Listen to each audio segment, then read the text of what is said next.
Salam, xoş gəlmisiniz. Özünüzü təqdim edin. Salam, xoş gördük. Mən Heydər Hüseynzadə, Aras Supermarket şəbəkəsinin IT departament rəhbəri olaraq çalışıram. Neçə ildir işin içindəsiz? Mən ümumi götürsək 13 ildir bu işin içərisindəyəm. 11 il kariyerimi demək olar ki, VSO şirkətlər qrupu daxilində keçirmişəm. Son artıq 2 ildir ki, Aras Supermarket şəbəkəsində IT departament rəhbəri rol vəzifəsini yerinə yetirirəm. Aras Supermarketlər şəbəkəsində IT departamentinin rolu nədən ibarətdir? Bunu biraz genişdə açıqlamaq lazımdır. Belə qısaca desəm, müəyyən qədər sadə dildə deyəcəm. IT departamentinin rolu əsas olaraq bizim biznes strategiyası, əməliyyat texnologiyalarla birləşdirərək mağaza, depo və yaxud da ofis olsun sistemlərin fasiləsizliyini təmin edir. Rəqəmsal transformasiya layihələri ilə müştəri faydalılığını yaradırıq. Əlavə olaraq da bizim yeni alətlərlə, yeni texnologiya tətbiqlərimizlə bizim daxili strukturlarımızın ehtiyaclarını qarşılayır, rəqəmsal ehtiyaclarını qarşılanır. Yeniliklərlə biz onlara proseslərdə effektivlik yaradırıq, manual işləri azaldırıq. Bu kimi fəaliyyətlərlə biz IT olaraq dəstək oluruq komandaya. Qısaca desəm, görünməyən bir mühərrik kimi işləyir əslində. Arxa tərəfdə bütün proseslər IT üzərindən rəqəmsallaşır, müştəri üzərindən artıq təhvil verilir və idarə olunur. Yeni sistem və proqram təminatı tətbiq edərkən təhlükəsizlik risklərini necə idarə edirsiniz? Açıqcası bizim biznes üçün təhlükəsizlik çox önəmlidir və əsas mövzudur. Deyərdim ki, həlledicidir. Biz ümumi olaraq ilk öncə hər zaman riskləri qiymətləndiririk, analizlər aparılır. Bunun əsasında bir şeyi canlı almamışdan qabaq testlər edilir, manual testlər və yaxud da pen test olsun, proyektin tətbiqinə görə dəyişir. Hər zaman mütəmadi yoxlamalarımız var, 7/24 monitorinq sistemlərimiz aktivdir, canlı şəkildə prosesləri də izləyirik. Konkret olaraq bizim müəyyən bir prosedurlarımız var ki, ssenarilər üzərində davamlı olaraq fəaliyyətimizi davam etdiririk. Bildiyimiz kimi Arazda SAP sistemindən istifadə olunur. Bizə bu proqramın üstünlüklərindən danışa bilərsinizmi? SAP-nin məncə bizim şirkətin ən böyük üstünlüyü oldu ki, vahid bir platforma daxilində 30-a yaxın bir modul tətbiq edilibdir və bu proseslərin effektivliyini ciddi şəkildə artırıbdır. Yəni bir neçə pərakəndə sistemlər deyil də, bir vahid sistemdə artıq bir dildə danışılmış kimi strukturlar idarə oluna bilir.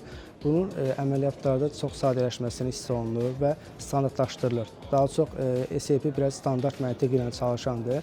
Artıq o sənə bir proseslərdə yön verir, nəzarət mexanizmlərini gücləndirir. Pərakəndəçilik onda bunu əldə etmək mümkün deyildir. Amma SAP bizə artıq bunu daha asan və anlaşılan halda tətbiqinə imkan verdi. Əlavə olaraq da SAP bizə qısaca deyim, dayanıqlı bir, nizamlı bir sistem, izlənə bilən, ölçülə bilən, daha keyfiyyətli, sürətli bir əlçatanlıqla sistem kimi tətbiq edilibdir. Aras kimi böyük supermarketlər şəbəkəsində komandanızla birgə IT təhlükəsizliyini necə təmin edirsiniz? Az öncə də dediyim kimi, təhlükəsizlik bizim üçün çox önəmli və həssas mövzudur. Bunun üçün belə deyim, bizdə daha çox ikili yanaşma var. Bir mədəniyyət tərəfi var, təhlükəsizlik tərəfi, bir də texnoloji tərəfi var. Mədəniyyət tərəfi dediyim, bunun üçün prosedurlar, institut idarə edilməsi proseduru və yaxud da dəyişikliklərlə bağlı müştərilərə hər hansı bir təlimatlar, öyrədici, maarifləndirici video təlimlər olsun, bunlar hazırlanır və biznesə bunu biz mədəni olaraq tətbiq eləməyə çalışırıq. Çünki insanlar nə qədər informasiya təhlükəsizliyi və bizim insidentlərdən qarşısını alan variantları başa düşsə, daha düzgün təhlükəsizlik qurulmuş olar. İkinci tərəfdə texnoloji olaraq biz üstünlüklü olaraq qabaqcıl texnologiyadan istifadə edirik. Firewall olaraq Palo Alto'dan, Endpoint Security olaraq Cortex XDR proqramından istifadə edirik. Yəni bunlar çox keyfiyyətli və uzun ömürlü proqram təminatları olaraq bizim şirkətin təhlükəsizliyində ciddi rol oynayırlar. Əgər şansınız olsaydı, iş həyatınızda restart düyməsini hansı anlarda istifadə etmək istərdiniz? Əslində istədiyiniz demək belə istifadə edirik. Bu daha çox nə zaman lazım olur? Müəyyən bir strateji qərarlar verdiyimiz zaman, strateji layihələrdə bir dönüm nöqtəsi olduğu zaman, bəzən görürsən ki, bottlenecklər yaranır, bəzən sıxıntılar olur ki, o zaman bir fokusu artırmaq üçün restart etmək lazımdır ki, təzədən eyni nöqtədən, eyni səhifədən hər kəsdən baxa biləsən deyə. Nümunələrdən biri məsələn budur. Əlavə olaraq məsələn müştəri ilə bağlı, məsələn müştəri bir hansısa bir rəy dəyişir, məhsulun haqqında nəsə bir şeyləri ciddi şəkildə dəyişəndə artıq yenidən restart verib bütün planları təzələmək lazımdır ki, effektivliyi artıracaq bir formada hansısa bir tətbiqi tamamlaya biləsən məsələn. və yaxud da məsələn komanda əməkdaşları üzərində məsələn motivasiya üçün bəzən lazım olur ki, əməkdaşlar arasındakı kommunikasiyanı yaxşılaşdırmaq üçün hər şey sıfırdan başlamaq da lazım ola bilər. Bu daha çox belə deyim, mənəvi şeylərdə lazım olur. Çünki insan iş stresi yaşadığı zaman bəzi qərarları çətinliklə verir və yaxud da ki, səhv qərarlar verməyə daha meyil olur. O cəhətdən müəyyən bir dövrlərdə restart etmək lazımdır yəni. IT sahəsi sadəcə texniki işlərlə kifayətlənir, yoxsa işinizə yaradıcı yanaşmalar da qatırsınız? Yox, əlbəttə ki, yaradıcı yanaşma bizim sistemlərdə, daha doğrusu deyək, tətbiqlərimizdə çox önəmlidir. Mən deyərdim ki, bizim müştəriyə məsələn tətbiqimiz verdiyimiz bir layihələrdə və yaxud da ki, hansısa bir məhsulda yaradıcı yanaşma olmasa, biz onları tamam fərqli yöndən çıxış edib nəsə bir məhsul verə bilərik.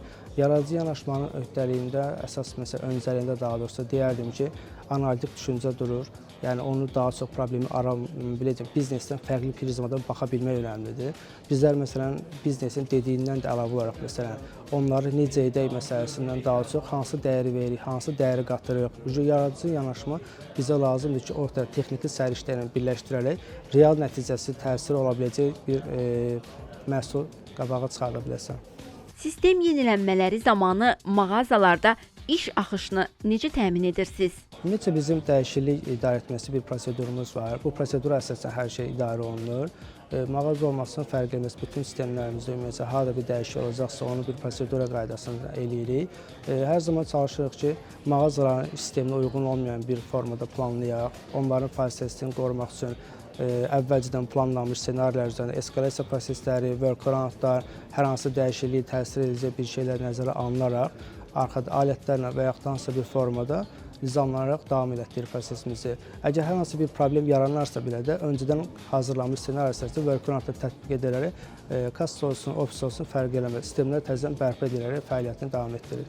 Sizcə gələcəyin IT mühitində insan amili hələ də üstün qalacaq, yoxsa süni intellekt ön plana çıxacaq? Açıqcası, mənə elə gəlir ki, süni intellekt hər zaman müəyyən qədər irəlidə olacaq. Məsələn, rutin prosesin avtomatlaşdırılmasında, əməliyyatların sadələşməsi olsun, botlarla müəyyən işləri əvəzləmək məsələn, bu cəhətdən yaxşı olacaq. Analitika imkanları çünki çox genişdir.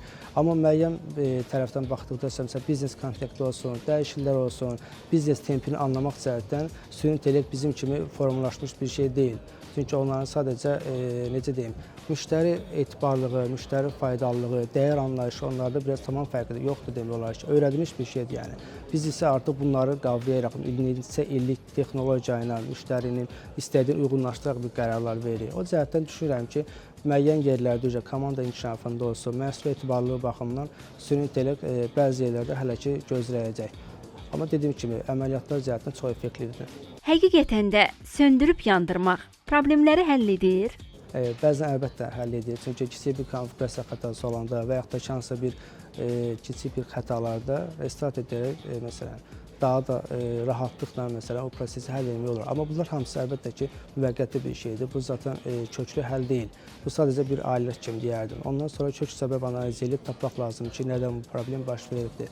Qısa həll kimi bəli var. Yeni əməkdaşları komandaya cəlb edərkən nəyə diqqət yetirirsiniz? Biz yeni əməkdaşları daxil edərkən ən çox intervyularda məsələn başlanğıc olaraq hər zaman texniki biliklərlə bizim real iş təcrübəsinə, praktikasına əsaslanan testlər verilir, yoxlanılır. Bunun imkanları nə qədərdir, məsələn, bildiyini hara kimi tətbiq edə bilər, onu ölçürük. Case intervyularla məsələn potensialına baxırıq əməkdaşın. Daha sonra şəxsi inkişaf baxımından elədiyi işlər, özünün inkişafı üçün nələr ayıra bilir, bizdən gözləntilər nələrdir, onlara biraz baxırıq. Çünki daha çox da belə deyim, komanda daxilində çalışacağı üçün bu mühitə uyğunlaşa bilməyi, tez adaptasiya oluna bilən əməkdaşların olmağı da bizim üçün önəmlidir. Öyrənən adamlar, təşəbbüskar olanlar, məsələn, daha çox görürsən də, məsələn, can atırlar ki, nəyəsə öyrənsinə, yeniliklərdən məlumatlar olsun. Hər şey bilmək önəmli deyil zaten.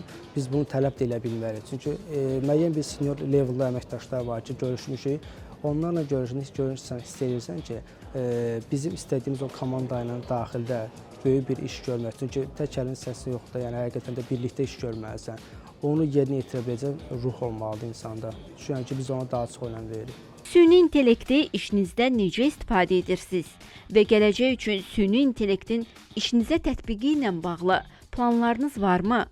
Biz hal-hazırda demək olar ki, süni intellekti artıq 7 aydan çoxdur ki tətbiq eləyirik. Bir neçə artıq təhvil verdiyimiz layihələrimiz də mövcuddur.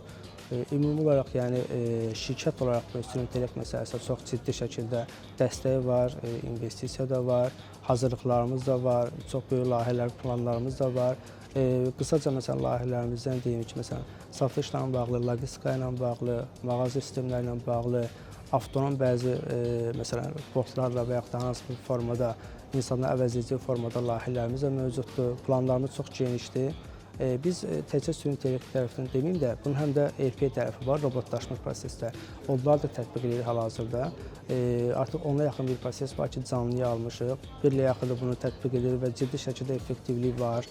Həqiqətən görünür ki, artıq bu RPA və yaxud da süni intellekt olsun, müəyyən işlərdə bizim xərclərimizi azaldılması baxımından, əməliyyatların sadələşməsi, avtomatlaşması baxımından geniş istifadə yaradacaqdır. Yəni. Öz peşəkar təcrübənizdən çıxış edərək, IT sahəsində uğurlu olmaq üçün hansı xüsusiyyətlər vacibdir? Deyərdim ki, texniki biliklər müəyyən qədər çox olmaq lazımdır.